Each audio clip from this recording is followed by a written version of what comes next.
అధికార మదం, లక్షల కోట్ల రూపాయల ఆస్తి ఉంది.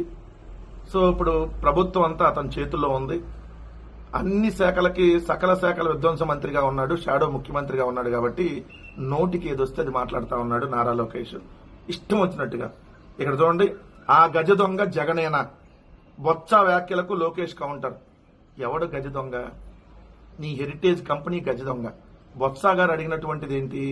తిరుమల లడ్డు విషయంలో గుమస్తాలు చిరుద్యోగులనే తప్పుబడుతున్నారు. కిలో 341 రూపాయల నెయ్యిని 658 రూపాయలకు అమ్ముతున్న గజ దొంగను ఎందుకు పట్టుకోవట్లేదని ప్రశ్నించారు. గజ దొంగ ఎవరు?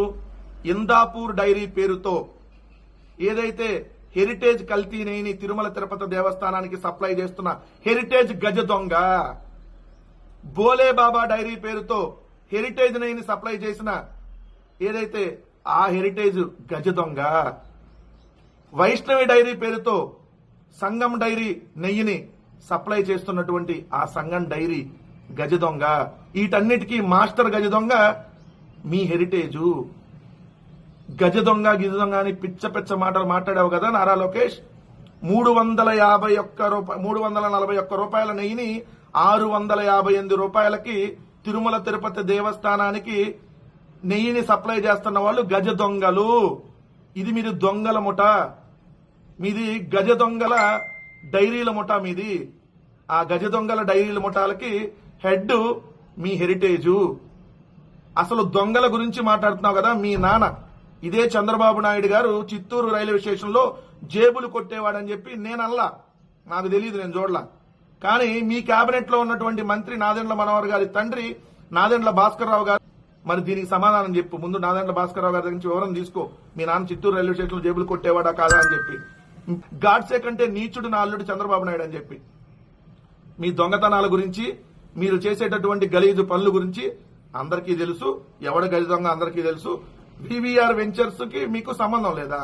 వివిఆర్ వెంచర్స్ కి సంబంధం లేకుంటే హెరిటేజ్ ఎలా దాంట్లో పెట్టుబడి పెట్టింది? వివిఆర్ ను హెరిటేజ్ కు ముడిపెట్టడం అలాంటిదే అంట. 2022లో హెచ్ఎఫ్ఎస్ నుంచి విఎస్ఆర్ వెంచర్స్ రుణం తీసుకుంది. అవును, తీసుకుంది కదా. రుణం మీరు పెట్టారు కదా. మీరేమో విఎస్ఆర్ వెంచర్స్ లో, మీరు విఎస్ఆర్ వెంచర్స్ లో పెట్టుబడి పెడతారు. వాళ్ళ విమానాలు, వాళ్ళ హెలికాప్టర్లు ప్రభుత్వానికి మీరు తీసుకుంటారు అద్దెకి. ప్రభుత్వం నుంచి డబ్బులు మళ్ళీ విఎస్ఆర్ వెంచర్స్ చెల్లిస్తారు. అంటే దాంట్లో డబ్బులు ఎవరైనా విఎస్ఆర్ వెంచర్స్ లో హెరిటేజీ ఉన్నాయి. మరి ఇది కదా అక్రమ సంబంధం, ఇది కదా క్విడ్ ప్రోకో. దీని మీద మాట్లాడితే సంబంధం లేదంటే అట్లా.